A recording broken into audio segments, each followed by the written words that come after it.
Hi hello नमस्कार। मैं हूं आपका दोस्त धर्मेंद्र कुमार और आप हमें देख रहे हैं हमारे यूट्यूब चैनल पर। आज की वीडियो शुरू करूं इससे पहले आपको कुछ आंकड़े बताना बेहद ज़रूरी है। केरल दक्षिण भारत का एक राज्य। 20वीं शताब्दी की शुरुआत में केरल की कुल आबादी में 70% आबादी हिंदू थी, यानी कि बाकी 30% में अन्य मजहब, पंथ और समुदाय के लोग हुआ करते थे। और अगर 1951 में हुए एक सर्वे की बात करें तो उस समय तक केरल में 61% हिंदू, 18% मुस्लिम और 20% क्रिश्चियन हो गए थे। वहीं अगर 2011 के सर्वे को देखें तो हिंदू 70% से घटकर 55%, क्रिश्चियन 20% से घटकर 18% बचे हैं, जबकि मुस्लिम 18% से बढ़कर 27% हो गए हैं। और ये आंकड़े 2011 के हैं और अभी चल रहा है 2023। तो अभी के जो आंकड़े होंगे वो और भी डरावने होंगे। एक तर्क हमेशा से दिया जाता रहा है कि शिक्षा का अभाव लोगों को गलत रास्ते पे ले जाता है, लेकिन आपको जानकर हैरानी होगी कि 2016 की एक रिपोर्ट के मुताबिक केरल में साक्षरता दर 100% है। तो भैया मतलब ये हुआ कि पढ़े लिखे लोग इस साजिश को अंजाम दे रहे हैं। हाँ जी, सही सुना आपने। और यहाँ की सरकारें वर्तमान में सत्ता की कुर्सी पर बैठने के लिए ये सब अपनी आंखों के सामने होने दे रही हैं, और केंद्र की सरकारें भी इस पर कोई ठोस कार्रवाई अथवा निर्णय नहीं ले रही हैं। और जब इतना सब हो रहा है तो ये कहना गलत नहीं होगा कि भारत के दो राज्य केरल और पश्चिम बंगाल मुस्लिम राज्य बनने की कगार पर खड़े हैं। केरल में धर्मांतरण हमेशा से ही बड़ा मुद्दा रहा है। हमेशा आरोप लगते रहे हैं कि वहाँ के गरीब, पिछड़े, वंचित और आदिवासी हिंदुओं को लालच देकर उनका धर्म परिवर्तन करके मुस्लिम अथवा क्रिश्चियन बना दिया जाता है। लेकिन पिछले एक दशक के दौरान एक नया बदलाव देखने को मिला है। दुनिया में आतंक का पर्याय बन चुके इस्लामिक स्टेट यानी ISI ने केरल में पांव पसारना शुरू कर दिया। यहाँ से बड़ी संख्या में नौजवान लड़के लड़कियों को माइंड वॉश करके इस्लाम धर्म कबूल कराया जाता है और उन्हें अफगानिस्तान, यमन, सीरिया सहित विदेशी मुल्कों में इस्लाम के नाम पर लड़ने के लिए भेज दिया जाता है। एक रिपोर्ट के अनुसार एक या दो नहीं, 30,000 से अधिक नौजवान लड़कियों के साथ धोखा करके ऐसा किया गया।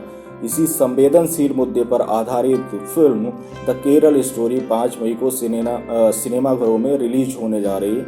आपको बताते चले कि जब इस फिल्म का टीजर आया था तब से ही एक विशेष समुदाय इस फिल्म को बैन करने की मांग कर रहा है, लेकिन ये फिल्म फाइनली 5 मई को सिनेमाघरों में रिलीज होने जा रही है। द केरल स्टोरी के 2 मिनट 45 सेकेंड के ट्रेलर की शुरुआत में दिखाया जाता है कि केरल के एक हिंदू परिवार की लड़की शालिनी अपने परिवार के साथ बहुत खुश है। घर में माँ और दादी हैं जो उसे बहुत प्यार करती हैं। इसके बाद ट्रेलर के अगले सीन में दिखाया जाता है कि शालिनी आर्मी की ड्रेस पहने कुछ लोगों के सामने बंधक बनी खड़ी हुई है। उसे पूछा जाता है कि उसने ISI कब ज्वाइन किया। इस पर शालिनी कहती है, ISI कब ज्वाइन किया ये जानने के लिए क्यों ज्वाइन किया, कैसे ज्वाइन किया, ये जानना जरूरी है सर। अगले सीन में दिखाया जाता है कि शालिनी पढ़ने के लिए घर से दूर जाती है। वहाँ कॉलेज में दाखिला लेने के बाद उसे हॉस्टल मिल जाता है। उसके कमरे में पहले से ही 3-4 मुस्लिम लड़कियाँ रह रही होती हैं। उनका मानना है कि इस दुनिया को केवल अल्लाह चलाता है। इसके बाद दिखाया जाता है कि वो लड़कियाँ कुछ अन्य लड़कों के साथ कुछ मुस्लिम धर्म गुरुओं या मौलवियों से मिलती हैं। धर्मगुरु यानी मौलवी उनसे कहते हैं उन्हें करीब लाओ, खानदान से जुदा करो, जिस्मानी रिश्ते बनाओ, ज़रूरत पड़े तो उन्हें प्रेग्नेंट करो और जल्द से जल्द अगले मिशन के लिए निकल पड़ो। इसके बाद मुस्लिम लड़कियां अपने मिशन पर लग जाती हैं। एक दिन वो शालिनी और उसकी दोस्त से पूछती हैं कि वो दोनों किस गॉड को मानती हैं। इस पर शालिनी भगवान शंकर का नाम लेती है। मुस्लिम लड़की कहती है कि जो भगवान अपनी पत्नी के मरने पर रोता हो वो किसी का भगवान कैसे हो सकता है। इसी बीच शालिनी और उसकी दोस्त के साथ छेड़खानी की घटना हो जाती है। मुस्लिम लड़कियां उनसे कहती हैं कि यदि वो हिजाब बुर्का पहने होती तो उनके साथ ऐसा नहीं होता। वो हिजाब पहनती हैं इसीलिए बची रहती हैं। शालिनी और उसकी दोस्त उनके जाल में फंस जाती हैं और वो मुस्लिम लड़कियों की तरह रहने लगती हैं, मौलवियों के पास जाने लग जाती हैं। इसी दौरान शालिनी को एक मुस्लिम लड़का अपने प्रेम जाल में फंसा लेता है और उससे निकाह कर लेता है और शालिनी को लेकर सीरिया चला जाता है। इस तरह एक मासूम लड़की इस्लामिक साजिश का शिकार होकर आतंकी बन जाती है। फिल्म के दिल दहला देने वाले कई संवाद और सीन हैं। ऐसी सच्ची घटना को लिखने और उसे पर्दे पर दिखाने का साहस होना चाहिए जो विपुल शाह और सुदीप्तो सेन ने किया है। विपुल कहते हैं, मेरी फिल्म बरसों के शोध और सच्ची कहानियों का एक मिश्रण है। इससे पहले कभी इसके बारे में बताने की हिम्मत नहीं की गई है। ये पिछले छिपे हुए राज और सत्य को उजागर करेगी जो लंबे समय से छिपे हुए हैं। ये धार्मिक कट्टरता को उजागर करेगी, भारत के खिलाफ रची जा रही साजिश के बारे में जागरूक करेगी। फिल्म का ट्रेलर आपको अंदर से हिला देगा और पूरे ट्रेलर में आप उस दर्द को महसूस करेंगे जो वहाँ के हिंदुओं के साथ हो रहा है। इस फिल्म का ट्रेलर आपको कश्मीर फाइल्स की याद दिला देगा।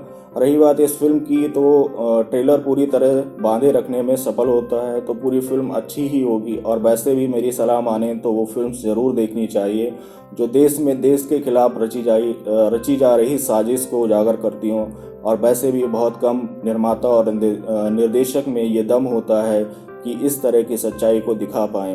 अब बात आती है पब्लिक ओपिनियन की। तो अगर आपने ट्रेलर देख लिया है तो आपको ट्रेलर कैसा लगा हमें कमेंट करके ज़रूर बताइएगा। और अगर वीडियो पसंद आई हो तो लाइक, कमेंट और शेयर करें और साथ ही हमारे चैनल को सब्सक्राइब करके बेल नोटिफिकेशन ऑन कर लें ताकि आने वाली वीडियो आपको सबसे पहले देखने को मिले।